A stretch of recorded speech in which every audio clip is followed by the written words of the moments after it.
Hello reign, welcome back. हम लोग new subject start करने जा रहे हैं जिसका नाम है पाइथन प्रोग्रामिंग। देखिए, पाइथन प्रोग्रामिंग को हम लोग कवर करेंगे बेसिक से एडवांस तक। अगर आप यूनिवर्सिटी में हैं या AKTU में पढ़ रहे हैं तो सब कुछ यहाँ पे इस वीडियो में मैं इंक्लूड करूँगा। मैं यूनिट वाइज यहाँ पे वीडियो बनाऊँगा और सारे टॉपिक्स को कवर करूँगा। मैं कोडिंग भी कराऊँगा और प्रेजेंटेशन यानी कि PPT पे भी आपको बताता रहूँगा कि कैसे क्या होता है ना। पाइथन प्रोग्रामिंग के ओवरऑल अगर टॉपिक्स की बात करें AKTU में, तो हम लोग यहाँ पे यूनिट्स में कवर करेंगे introduction to the Python. Unit 2 में हम लोग कवर करेंगे पाइथन प्रोग्रामिंग फ्लो, कंट्रोल और कंडीशनल ब्लॉक को। देन पाइथन के कॉम्प्लेक्स डेटा टाइप को यूनिट 3 में। देन यूनिट 4 में Python file operation. Then unit 5 में पाइथन के पैकेजेस को। ना इस वीडियो में हम लोग बेसिक देखेंगे, इंट्रोडक्शन देखेंगे पाइथन का, साथ साथ में यूनिट 1 को कवर करेंगे। नाउ यूनिट 1 में बेसिकली हम लोग पाइथन के बारे में पढ़ेंगे, जैसे वेरिएबल क्या होते हैं, बेसिक्स उसका, ऑपरेटर्स के, अंडरस्टैंडिंग ऑफ पाइथन ब्लॉक्स के बारे में, और पाइथन के डेटा टाइप या डिक्लेयरिंग न्यूमेरिकल डेटा टाइप के बारे में हम लोग यहाँ पे देखेंगे। उससे पहले हम लोग बात कर लेते हैं तो पाइथन जो है, पाइथन प्रोग्रामिंग जो है वो बनी कैसे, किसने इसको बनाया है। नाउ अगर पाइथन की बात करें, आज के समय में Python most popular programming language है। ये जनरल पर्पस लैंग्वेज है। ये बहुत सारे एरियाज में इस्तेमाल की जाती है, जैसे कि मशीन लर्निंग हो गया, आर्टिफिशियल इंटेलिजेंस हो गया, वेब डेवलपमेंट हो गया, IoT हो गया, और बहुत सी चीज़ों में पाइथन का इस्तेमाल होता है। पाइथन को बेसिकली क्रिएट किया है गाइडो वन रॉसम ने। ये 1991 में इसको बनाया गया था और पाइथन की पॉपुलैरिटी 2000 के बाद बहुत ज़्यादा तेज रैपिडली ग्रो हुई है। और आज के समय में अगर देखें तो वेब डेवलपमेंट में पाइथन का इस्तेमाल हो रहा है। आपने जैंगो भी देखा होगा, फ्लास्क के बारे में पढ़ा होगा, फ्रेमवर्क के बारे में। सॉफ्टवेयर डेवलपमेंट की बात करें, मैथमेटिक्स की बात करें, सिस्टम स्क्रिप्टिंग की बात करें, मशीन लर्निंग की बात करें, सब में पाइथन का इस्तेमाल हो रहा है। अब पाइथन पॉपुलर क्यों है? ये पाइथन पॉपुलर रीज़न ये है कि इजी टू लर्न है और ये इंटरप्रिटेटर है। इंटरप्रिटेटर का मतलब क्या होता है कि ये हर लाइन को हम लोग रन करते हैं, यानी कि रीड करते करते हम लोग रन करते हैं। कैसे, वो मैं भी समझाऊंगा आपको अभी आगे। नाउ पाइथन प्रोग्रामिंग के अगर फीचर्स की बात करें तो यहाँ पे ऑब्जेक्ट ओरिएंटेड है, यानी कि पाइथन सपोर्ट करता है क्लास को और ऑब्जेक्ट को। इसमें बहुत सारी लाइब्रेरीज बनी हुई हैं। आप लाइब्रेरीज का इस्तेमाल करके इसका इस्तेमाल कर सकते हैं, जैसे कि numpy हो गया, pandas हो गया, टेंसरफ्लो हो गया, मैटप्लॉटलिब हो गया। ये पॉपुलर लाइब्रेरीज हैं जो पाइथन को और एडवांस बनाती हैं। नाउ अब जिन्होंने क्रिएट किया था गाइडो, ये बेसिकली ब्रॉन हुए थे। इनका जन्म जो हुआ था 31 जनवरी 1956 में हुआ था। He is a Dutch programmer. It means that it create the Python programming language for which he was a benevolent director for life, यानी कि BDFL. He stepped down after his position on 12 July 2018. Then he renamed that programming language that Python String Counseling through in 2029. And he withdrew the nomination for the 2020 election. And उसके बाद अगर हम बात करें, Python programming जब release हुई थी 1991 में, उसके बाद ये पॉपुलैरिटी जब कब बढ़ी, 2023 पॉपुलैरिटी बहुत तेजी से पाइथन की बढ़ी। अगर आज की बात करें तो कोविड के बाद, अगर हम लोग देखें कोविड के बाद 2020 के बाद ये बहुत रैपिडली इंक्रीज हुई है। आज के समय में पाइथन की प्रोग्राम डिमांड बहुत ज़्यादा है, चाहे वो वेब डेवलपमेंट में हो, स्क्रिप्टिंग में हो, मशीन लर्निंग में हो, डेटा साइंस में हो। ठीक, इस सब में पाइथन की डिमांड लगातार बढ़ती चली जा रही है। अब बात करते हैं, मैंने अभी बताया कि Python is easy to learn powerful programming language. It is the efficient and high level data structure, and it also support object oriented programming language because it has class or object. And Python is elegant in syntax and dynamic typing together. And it is also follow interpreted nature. अब interpreted nature की बात करें अगर हम लोग, अगर थोड़ा ध्यान दो, आपने सी पढ़ा होगा, C++ पढ़ा होगा। ठीक है, हम लोग क्या करते थे, हेडर फाइल यहाँ पे लिखते थे, देन इंट मेन लिखते थे, उसके अंदर हम लोग कोड करते थे, लास्ट में गेट CS या रिटर्न लिखते थे। अब ये क्या होता था, ये C++ किस पे काम करता था, C++ कंपाइलर पे काम करता था। कंपाइलर कंपाइलर है क्या? देखिए, कंपाइलर क्या करता है कि ओवरऑल कोड को एक ही बार में रीड करके एग्जीक्यूट करता है। ठीक है, यानी कि हमारे पास इतना सारा कोड है, ये एक ही बार में हम लोग क्या करेंगे, इसको कंपाइल करेंगे। अब यहाँ पे पाइथन क्या है, इंटरप्रेटेड लैंग्वेज है। इंटरप्रेटेड का मतलब क्या है कि हम लोग लिख रहे हैं print hello world.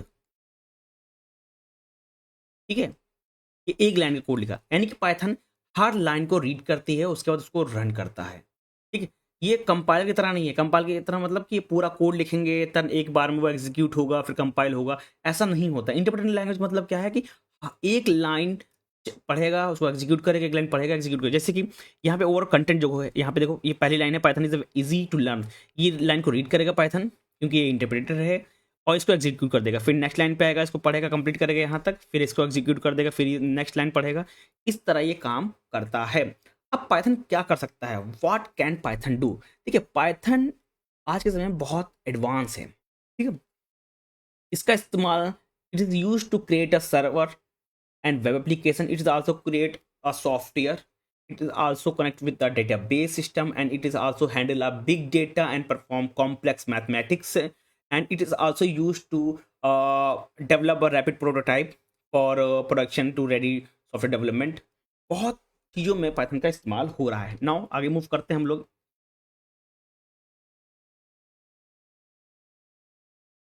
Now Python का इस्तेमाल क्यों, वाई पाइथन? ठीक है, देखिए अगर पाइथन की हम लोग बात करें तो Python work on different platform like Windows, Mac, Linux, Raspberry Pi और यूडूनो और आर्डिनो, सब पे काम करता है पाइथन। और पाइथन को सीखना बहुत ईजी है, अगर आप इंग्लिश लैंग्वेज जानते हैं तो बेसिकली ये सिमिलर टू इंग्लिश लैंग्वेज है और ये ईजी टू लर्न है। Python has syntax that allow developer to write program within a few lines. आपने देखा होगा कि हम लोग सी प्लस प्लस या बात करें, सी की बात करें तो हम लोग सबसे पहले हेडर फाइल यहाँ पे डाल देते हैं, उसके बाद हम लोग यहाँ पे इंट मेन लिखते थे, ब्रेसेस के अंदर हम लोग यहाँ पे कोड को एग्जीक्यूट करते थे। फिर यानी कि हम लोग को अगर हेलो वर्ड भी लिखना है तो हमको हेडर फाइल भी लगाना पड़ रहा है, ब्रेसेस भी लगाना पड़ रहा है। देखिए बहुत सारे लाइन्स कोड लिखना पड़ता था, बट पाइथन में ऐसा नहीं है। अगर आपको हेलो वर्ड लिखना है तो डायरेक्टली आप लिख दें, सिंपल है, प्रिंट हेलो वर्ड, ठीक है। तो आपका ये क्या हो गया, कोड रन हो गया, यानी कि एक लाइन में आपने हेलो वर्ड लिख दिया। ये एक एडवांटेज है पाइथन में कि आप बहुत सारे कोड को कम लाइन में लिख सकते हैं पाइथन के अंदर। पाइथन बेसिकली रन करता है इंटरप्रेटेड सिस्टम पे। It means that a code can be executed as soon as it written, लेकिन जैसे ही हम लोग कोड को कंप्लीट करते हैं और इंटर दबाते हैं वो कोड बेसिकली एग्जीक्यूट हो जाता है एज सून इट्स, हम लोग जैसे ही रन कराते हैं। अगर मैंने अभी बोला कि जैसे कि अगर ये है ओवरऑल ये हमारा कोड है पाइथन का, पहली लाइन को रन करेगा, लिखेगा और इंटर करके हम लोग रन कराएंगे तो पहले लाइन रीड कर देगा, एग्जीक्यूट कर देगा, नेक्स्ट नेक्स्ट लाइन पे आएगा, रीड करेगा, एग्जीक्यूट कर देगा, ठीक है। That's why we call as Python run on interpreted system. Now अब कंपाइलर मैंने ऑलरेडी बता दिया, कंपाइलर इंटरप्रेटर में डिफरेंस क्या है। देखो compiler takes the entire program in one go, ठीक है। यानी कि मैंने कहा हेडर फाइल से लेकर रिटर्न या गेट सीएस तक ये सारा कोड को एक साथ एग्जीक्यूट करता है, बट पाइथन में ऐसा नहीं है। पाइथन क्या करता है, एक इंटरप्रेट सिस्टम को फॉलो करता है। It take a single line of code at a time, यानी कि एक लाइन एक ही टाइम पे रन करता है। Compiler generate intermediate code into a machine code, it generate an intermediate machine code, and whereas interpreted basically never produce any intermediate machine code. That's the most important part. And compiler is the best suited for production environment, and whereas interpreted is best suited for a software development environment. Compiler used by programming language like C, C++, C Sharp, Java, whereas अगर interpreted की बात करें तो basically Python हो गया, Ruby हो गया और PHP हो गया, इन जैसी प्रोग्रामिंग लैंग्वेज इस्तेमाल करती हैं। अगर आज के समय में बात करें हम लोग, पाइथन, रूबी बहुत इंपॉर्टेंट है, मोस्ट पॉपुलर प्रोग्रामिंग लैंग्वेज है for machine learning, AI and data science.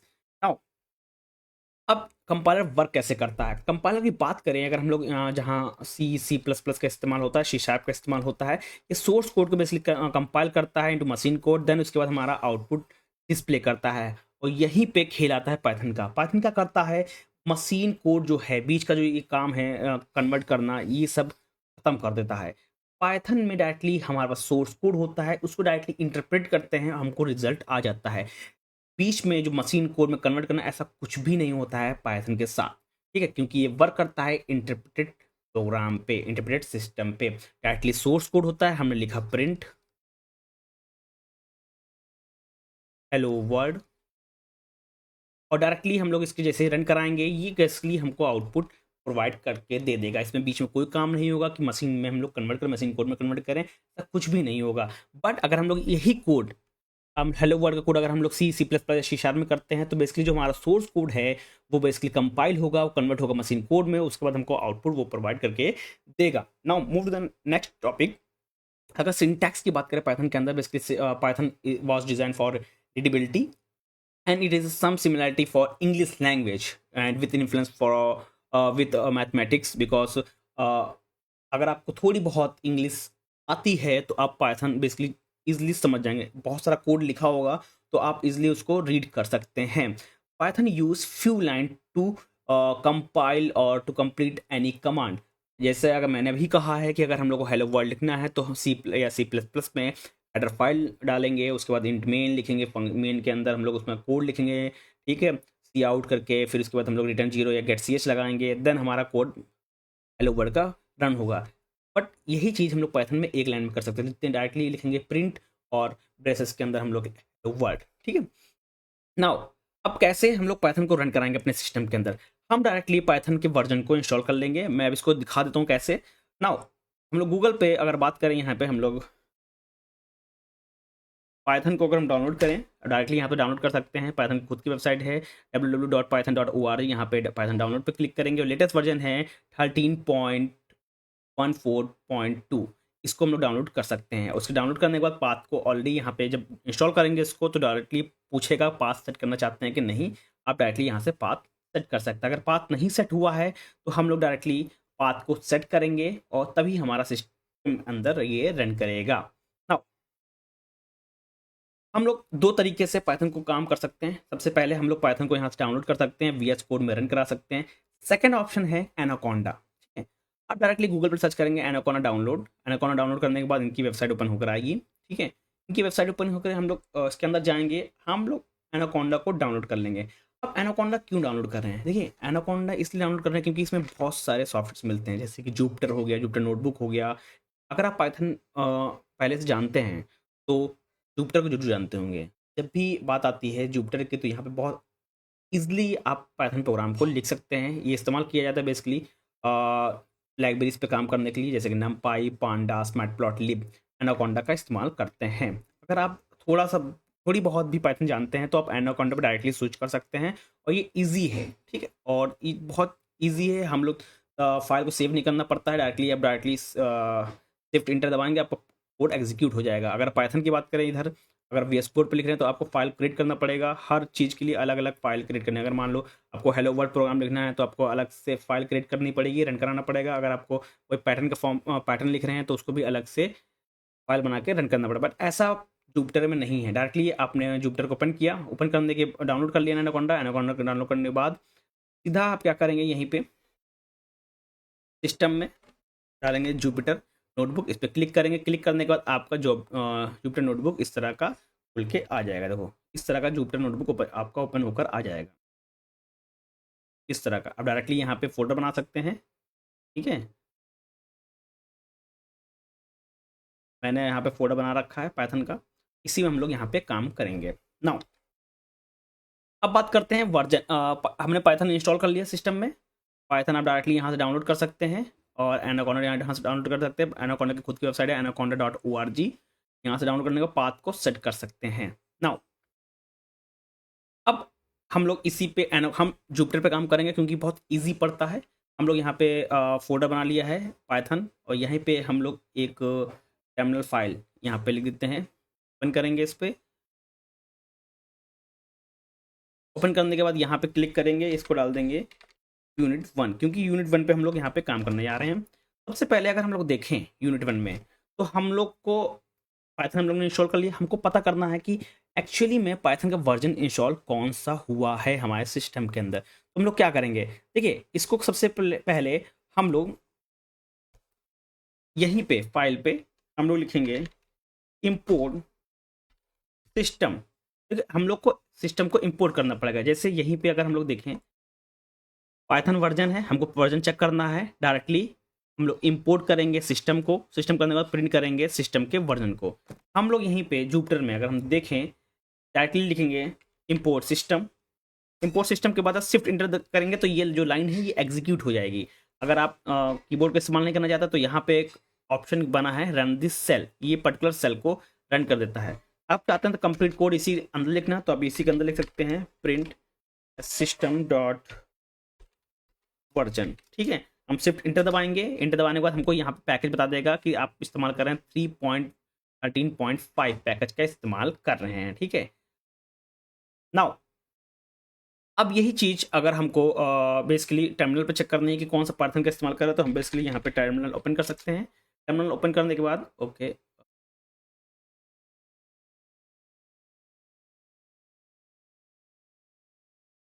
Basically यहाँ पे हम लोग रन करा देंगे पाइथन, तो ये पाइथन हमारा बेसिकली यहाँ पे रन हो गया है। अब यहीं पे हम लोग जो पाइथन जो वर्जन है वो यहाँ पे चेक कर सकते हैं। आप टर्मिनल पर जैसे कि पाइथन डालेंगे तो पाइथन बेसिकली यहाँ पे बता रहा कि आप 3.13.7 का इस्तेमाल कर रहे हैं। आप यहीं पे पाइथन का कोड जो बेसिक कोड है टर्मिनल पे ही यूज़ कर सकते हैं। नाउ हम लोग अब आगे बढ़ते हैं थोड़ा, हम लोग बात करते हैं आइडेंटिफायर की। अब आइडेंटिफायर इंपॉर्टेंट है पाइथन के अंदर। क्यों इंपॉर्टेंट है? देखो, अगर हम लोग यहाँ पे देखें, अगर हम लोग देखें, हम लोग को अगर कुछ भी लिखना है, मान लो हमको कमांड लिखना है, कंपेयर करने मान ली इफ़ कंडीशन लगा रहे हैं, इफ़ 5 ग्रेटर देन 2, ठीक है, कॉमा लगा रहे हैं यहाँ पे। अगर हम लोग प्रिंट कर रहे हैं यहाँ से, इसी के नीचे से प्रिंट कर रहे हैं, प्रिंट इफ़ 5 इज़ ग्रेटर इससे 2 से, ठीक है, तो ये रन करेगा। क्यों रन करेगा? यहीं पे खेल आता है पाइथन इंडेंटेशन का। पाइथन इंडेंटेशन का मीन्स कि पाइथन एक इंडेंटेशन को फॉलो करता है जो कि बहुत ज़्यादा इंपॉर्टेंट है, कि हर ब्लॉक के एक पर्टिकुलर सिस्टम होता है कि कैसे वो आएगा और रन करेगा, ठीक है, एक प्रोसीजर फ्लो फॉलो करता है। अगर हम लोग इफ़ 5 इज़ ग्रेटर देन 2 लिख रहे हैं तो इसके बाद जो नेक्स्ट लाइन से कोड होगा यहाँ से स्टार्ट करेगा, यहाँ से यहीं पे लिखेंगे प्रिंट 5 इज़ ग्रेटर देन 2, ठीक है। अब इसको थोड़ा ध्यान देना है, इसलिए अगर आप पहली बार इस्तेमाल कर रहे हैं तो आप थोड़ा अगर आप जुपिटर का इस्तेमाल करेंगे या वीएस कोड का इस्तेमाल करेंगे, वो ऑटोमेटिक जैसे आप इंटर करेंगे तो आपको नीचे ही लेकर आएगा। जैसे यहाँ पे मैं देखता हूँ, यहाँ पे लिखूंगा इफ़ 5 इज़ ग्रेटर देन 2, यहाँ पे कोलन का जैसे इस्तेमाल करेंगे और इंटर दबाएंगे तो ये 5 के नीचे कर्सर आ रहा है। अगर मैं थोड़ा जूम कर दूँ, यहाँ पे देखो ये 5 के नीचे ही हमारा कर्सर आ रहा है, ठीक है। अगर हम लोग यहाँ पे लिखते हैं, ठीक है, 5 इज़ ग्रेटर देन 2, ठीक है, देन ये रन करेगा, ठीक है, रन कर गया कि 5 इज ग्रेटर देन 2।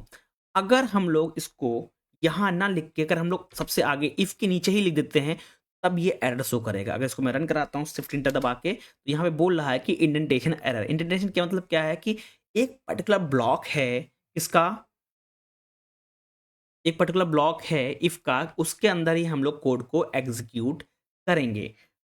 हमने क्या किया, इफ के नीचे ही प्रिंट को लिख दिया है, तो ये क्या करेगा, इंडेंटेशन एरर आ रही है, ये बता रहा है कि expected an indentation block after if statement on line 1, यानी कि एक प्रॉब्लम है। अगर आपने इफ का इस्तेमाल किया है कि इसका पर्टिकुलर इंडेंटेशन ब्लॉक होगा, उसी ब्लॉक के हिसाब से इसको लिखें। आप अगर आपको समझ में नहीं आ रहा कहाँ पे मुझे लगाना है, तो यहाँ पे एक टैब दबा देंगे, आपका उसके नीचे आ जाएगा, इफ के नीचे अगर रन कराएंगे तो ये रन कर जाएगा, ठीक है। बाय डिफ़ॉल्ट अगर बात करें, जब भी आप इफ़ लिखेंगे, कोलन लगाएँगे, फिर कोलन लगा के जैसे एंटर दबाएँगे तो आपका कर्सर वहीं पे, यानी कि 5 के नीचे जहाँ पे जिस इंडेंटेशन में इस्तेमाल करना है उसी इंडेंटेशन में लेके चला आएगा, ठीक है। अब हम प्रिंट एंटर करेंगे तो हमारा ये कोड एग्जीक्यूट हो जाएगा। ये हमारे इंडेंटेशन है, यानी कि आप बेसिकली इंडेंटेशन को फॉलो करेंगे। 2 तरीके से हैं। अगर आपको इंडेंटेशन नहीं पता है कि कैसे इस्तेमाल करेंगे, तो आप बेसिकली कोड जब लिख रहे हों, इफ करके 5 इज ग्रेटर देन 2 जैसे ही कोलन लगाएंगे, इंटर दबाएंगे तो आपका कर्सर ऑटोमेटिक यहाँ पे आ जाएगा, ठीक है। आपका कर्सर यहाँ पे आ जाएगा, आप इसको कोड को लिखेंगे, ठीक है। जैसे इंटर करेंगे आपका कोड फिर से यहाँ पे स्टार्ट हो जाएगा, ठीक है। नाउ अभी देखें, मैंने अभी लिखा था 5 इज ग्रेटर देन, जैसे ही कर्सर लेकर आएंगे आपको फिर से कर्सर प्रिंट के नीचे आ जाएगा, ठीक। यानी कि अभी ये इस ब्लॉक में आप लिखना चाहते हैं कि नहीं चाहते, ये पूछ रहा है पाइथन। अगर आप इस ब्लॉक के अंदर नहीं लिखना चाहते तो आप बेसिकली यहाँ पे बैक कर दीजिए। अब यहाँ से फिर से लिख दीजिए इफ 5 लेस देन 2, ठीक है। तो हम लोग यहाँ पे प्रिंट करेंगे, print 2 is greater than 5, shift inter करेंगे तो बेसिकली सबसे पहले क्या कर रहा है, ये पार्ट एग्जीक्यूट हो रहा है, इस पार्ट एग्जीक्यूट हो रहा है, ठीक है। हम इसको अगर इस पार्ट को एग्जीक्यूट करना चाहते हैं तो हम लोग इसको नेक्स्ट सेल में लिखना होगा, यहाँ पे इंटर करेंगे।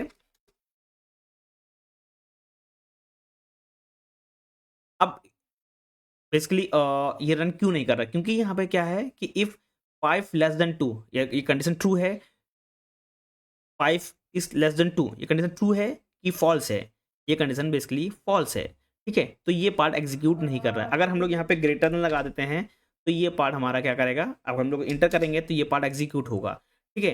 अगर हम लोग यहीं पे कॉपी करके जो एक ही सेल के अंदर हम लोग रन कराएंगे तो बेसिकली अब ये पार्ट एग्जीक्यूट होगा। क्यों एग्जीक्यूट होगा? क्योंकि अगर हम लोग यहाँ पे 5 <2 कर दे रहे थे, ठीक है, तो ये पार्ट बेसिकली फॉल्स हो जा रहा, तो ये बेसिकली पार्ट रन ही नहीं कर रहा है, इसीलिए सिर्फ ऊपर वाला पार्ट, ये पार्ट हमारा एग्जीक्यूट करके दे रहा था। ठीक, नाउ इफ 5 <2 ये हमारा फॉल्स है, इसको पहले बेसिकली हम लोग ट्रू करते हैं, ग्रेटर देन और इक्वल टू करते हैं, देन हम लोग रन कराएंगे यहाँ पे, तो दोनों हमारे यहाँ पे कमांड रन कर रहे हैं, कोड हमारा यहाँ पे रन कर रहा है। नाउ अपने पाइथन इंटरेक्शन समझ लिया। अब बात करते हैं आइडेंटिफायर की। पाइथन के अंदर आइडेंटिफायर बहुत ज़्यादा इंपॉर्टेंट है। देखो, Python identifier is name is use to identify variables, functions, class और मॉड्यूल्स और other object.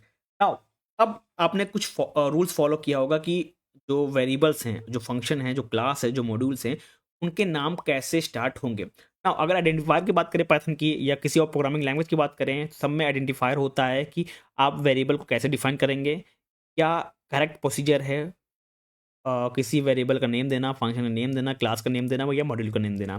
Identifier always start with A to Z capital letter और स्मॉल A to Z या अंडरस्कोर से ही आप अलाउ कर सकते हैं। जैसे हम लोग अंडरस्कोर देके ABC कर सकते हैं, ये हम लोग नाम दे देंगे वेरिएबल का, या capital A underscore small B इस तरह नाम दे सकते हैं, या A_09 करके हम लोग वेरिएबल का नाम दे सकते हैं, या A09 करके वेरिएबल का इस्तेमाल कर सकते हैं।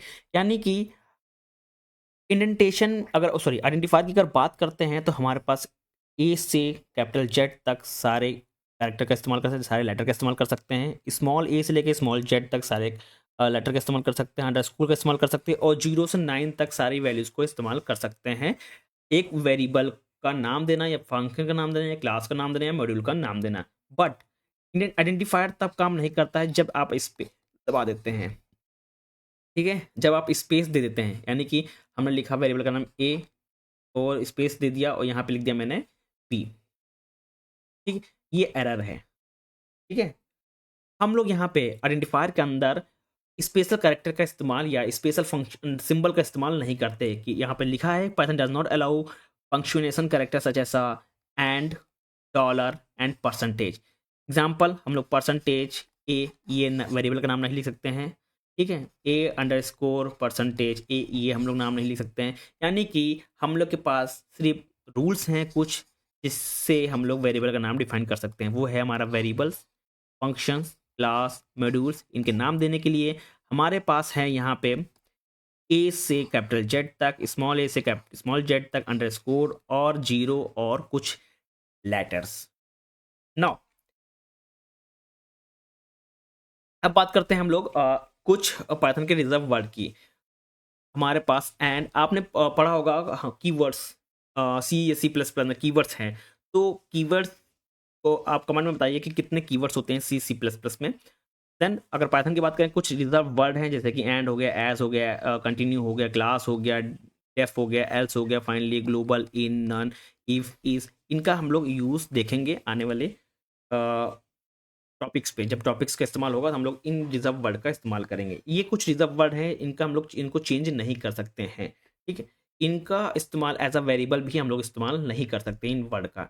नाउ अब पाइथन के अंदर हम कमेंट की बात करते हैं। देखो यहाँ पे दो होते हैं कि सिंगल लाइन कमांड और multi line command. Single line में हम लोग यहाँ पे हैश का इस्तेमाल करते हैं, वहीं मल्टी लाइन की बात करें यहाँ पे, तो यहाँ पे ये जो सिंबल्स हैं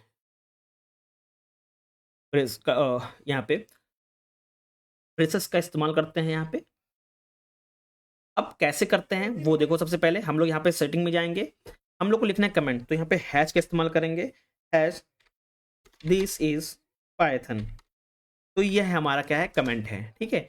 अगर मल्टीलाइन कमेंट लिखना है तो हमारे triple quotes this is Python, ये हमारा पाइथन है मल्टीलाइन के लिए, ठीक है। ये हमारा मल्टीलाइन के लिए हमारा बेसिकली यहाँ पे कमेंट आ गया है। नाउ मूव करते हैं, पाइथन वेरिएबल्स की बात करते हैं। देखिए, variables are use to store any value.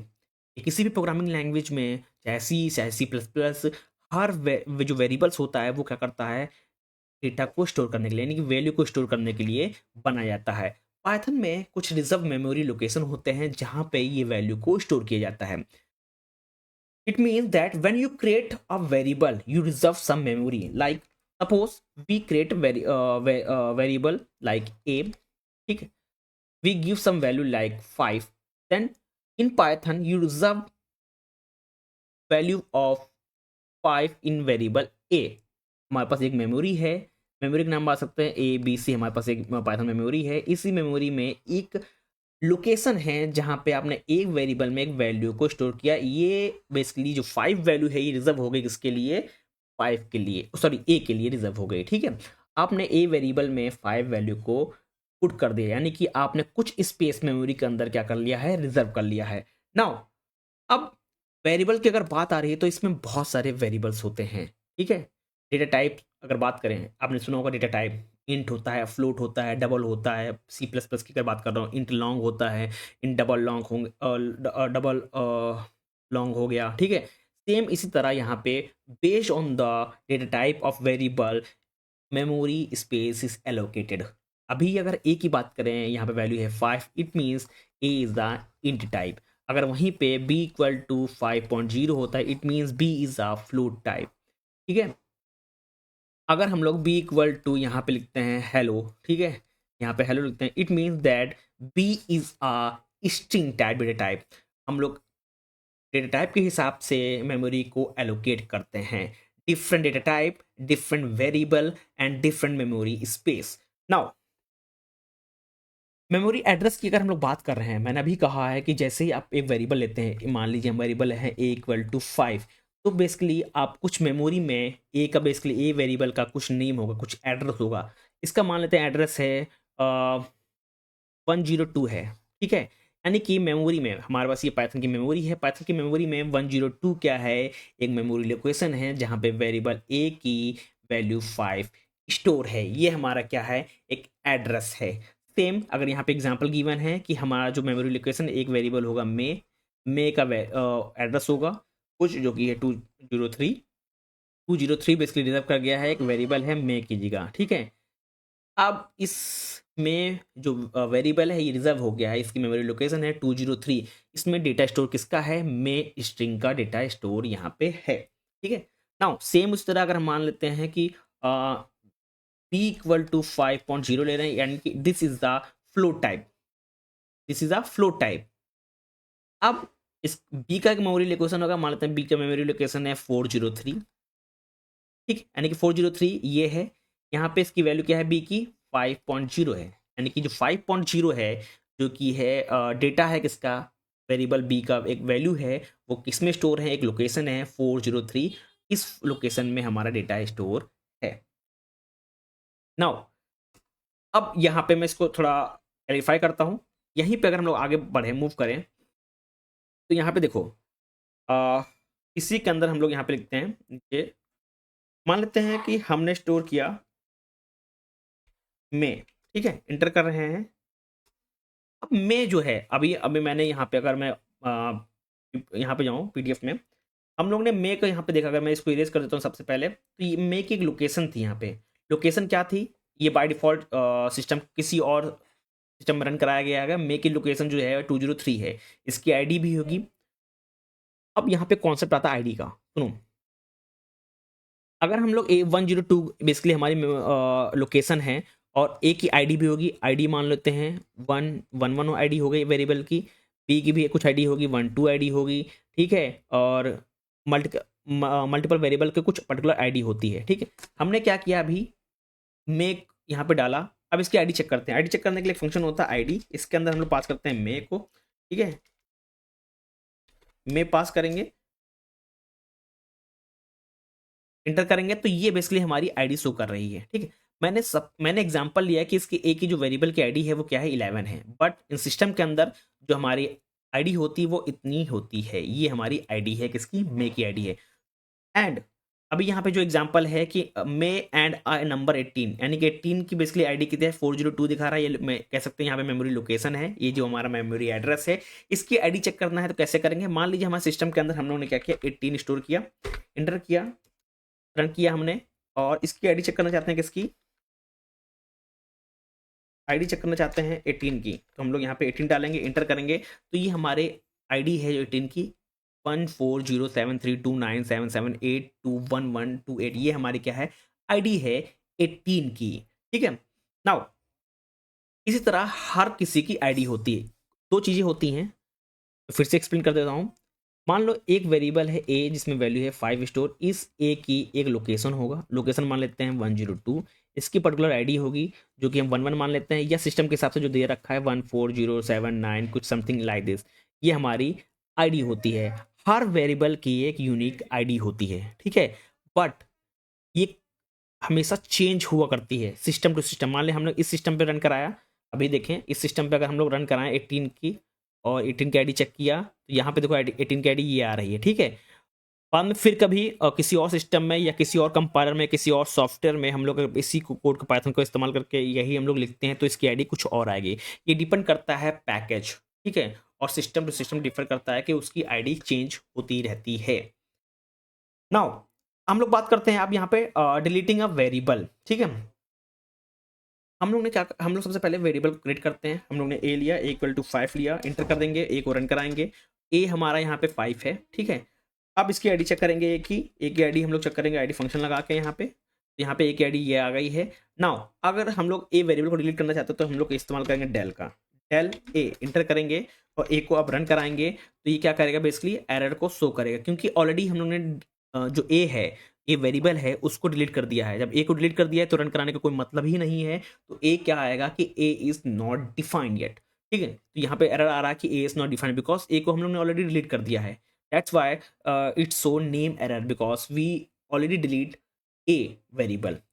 Now there is a no a variable in this sheet, so after that we just declare again a equal to 10, then run a, then it give value 10 because we assign value 10 to a variable, and here it not show any error. Now when we again delete del a, then after deleting del a, then we just run a variable, then it again show a is not defined because we already delete a variable here. Now हम बात करते हैं अब getting type की।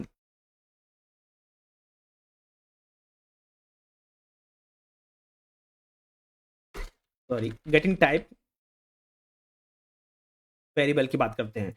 Now getting type variable की अगर हम बात करें तो यहाँ पे हम लोग वेरिएबल लेते हैं एक x, जहाँ पे हम लोग लिखते हैं जारा, ठीक है। अब x को हम लोग रन कराएंगे तो बेसिकली कौन सा टाइप का है, हम टाइप चेक करने के लिए हम लोग यहाँ पे लिख देते हैं टाइप, और इसके वेरिएबल के अंदर पास करते हैं, वेरिएबल पास करते हैं, वेरिएबल क्या है हमारे पास x, जहाँ पे जारा सेव है, इंटर करेंगे तो ये बताएगा स्ट्रिंग टाइप है, ठीक है। Now same y equal to हम लोग लिखते हैं 10, इंटर करेंगे और y को रन कराएंगे, तो ये बेसिकली हमको शो करेगा हमारा y इक्वल टू 10 हमारा डेटा है। तो हम टाइप चेक करना चाहते हैं कि जो y वेरिएबल है वो किस टाइप का है, तो हम लोग टाइप के अंदर y को पास करेंगे, इंटर करेंगे, तो ये बताएगा कि जो y वेरिएबल है वो किस टाइप का है, इंट टाइप का है। सेम इसी तरह हम लोग लेते हैं एक z इक्वल टू, जहाँ पे 10.0 वैल्यू पुट करते हैं, इट रन कराएंगे और z को हम लोग रन कराते हैं प्रिंट में, तो 10.0 दे रहा है, यानी कि 10 हमारा क्या फ्लोट टाइप, ये मुझे पता चल गया। बट अगर हमको देखना है कि ये किस टाइप का है, तो हम लोग यहाँ पे टाइप डालेंगे, टाइप के अंदर वेरिएबल को पास करेंगे जो कि है z, और इंटर करेंगे तो ये बताएगा जो हमारा डेटा है वो किस टाइप का है, फ्लोट टाइप का है। नाउ अब यहाँ पे आता है एक और कॉन्सेप्ट जो कि होता है कास्टिंग पाइथन वेरिएबल। मैं कमेंट में यहाँ पे डालता हूँ casting Python variable. Now inter करते हैं, सबसे पहले हम लोग मान लो कि x इक्वल टू, ठीक है, हम लोग को क्या करना है, हम लोग जो कि हमारे पास 10 है, मान लो हमारे पास यहाँ पे x वैल्यू क्या है 10 है, ठीक है, x की वैल्यू क्या है 10, अगर हम लोग इसको रन कराते हैं तो x की वैल्यू 10 आ रहा है। हम चाहते हैं कि जो 10 की वैल्यू है ये चेंज हो जाए, किसमें, स्ट्रिंग में चेंज हो जाए, तो उसके लिए हम लोग क्या करेंगे, कास्टिंग करेंगे। पाइथन के अंदर कास्टिंग होता है कि हम लोग एक डेटा टाइप को दूसरे डेटा टाइप में कन्वर्ट कर सकते हैं। तो वेरिएबल लेंगे x इक्वल टू, यहाँ पे str डालेंगे, str के अंदर हम लोग वैल्यू डालेंगे 10, ठीक है, क्योंकि हम चाहते हैं जो 10 है वो जो अभी इंटीजर था वो कन्वर्ट हो जाए किसमें, स्ट्रिंग में कन्वर्ट हो जाए। तो हम लोग लिखेंगे x equal to str, bracket के अंदर 10 को पास करेंगे।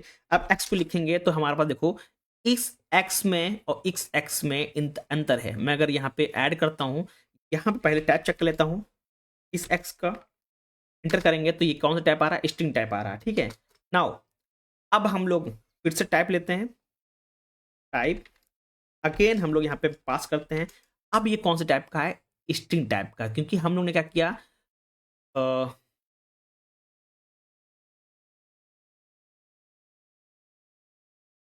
देखो हम लोग ने क्या किया, पहले x को असाइन किया 10, x को रन किया 10 और हमारे पास जो टाइप चेक किए वो क्या आ गया, इंट आ गया, ठीक है। देन अगेन हम लोग ने क्या किया, उस इंट को कन्वर्ट कर दिया स्ट्रिंग में, तो हमारा अब डेटा टाइप कौन सा आ रहा है यहाँ पे, स्ट्रिंग डेटा टाइप आ रहा है, यानी कि हम लोग ने इंट को कन्वर्ट कर दिया किसमें, स्ट्रिंग में कन्वर्ट कर दिया है। सेम इसी तरह हम लोग क्या कर सकते हैं, फ्लोट को कन्वर्ट कर सकते हैं और इंटीजर में, या इंटीजर को कन्वर्ट कर सकते हैं फ्लोट में, हम अपने अकॉर्डिंग यहाँ पे चेंज कर सकते हैं। इसको बोलते हैं कास्टिंग पाइथन वेरिएबल्स, ठीक है। नाउ नेक्स्ट हम लोग कल पढ़ेंगे हम लोग केस सेंसिटिव ऑफ पाइथन के बारे में, पाइथन वेरिएबल्स के बारे में। अभी तक यहाँ तक हम लोग कंप्लीट करते हैं। नेक्स्ट में हम लोग यहाँ पे केस सेंसिटिव पाइथन के बारे में पढ़ेंगे, देन मल्टीपल असाइनमेंट के बारे में पढ़ेंगे। ये कंप्लीट मैं ब्रीफ एक एक टॉपिक्स में कवर करूंगा। पाइथन के वेरिएबल का जो टॉपिक है बहुत लंबा है और मैं कोशिश करूंगा नेक्स्ट वीडियो में पूरा कंप्लीट कर दूं। Thank you everyone.